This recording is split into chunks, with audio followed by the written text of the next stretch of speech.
A young pilot was flying alone over the ocean. Everything seemed normal until he made one final radio call. It was October 21st, 1978.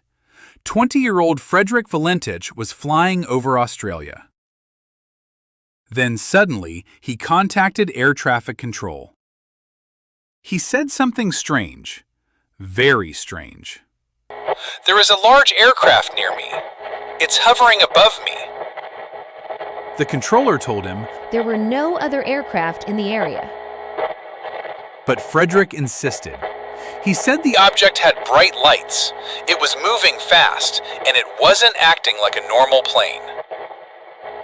Then his voice changed. He sounded scared. His last words were, "It's not an aircraft."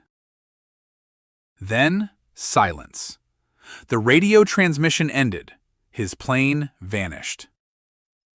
Search teams looked for days. Nothing was found. No wreckage, no body, no explanation. More than 40 years later, nobody knows what Frederick saw that night.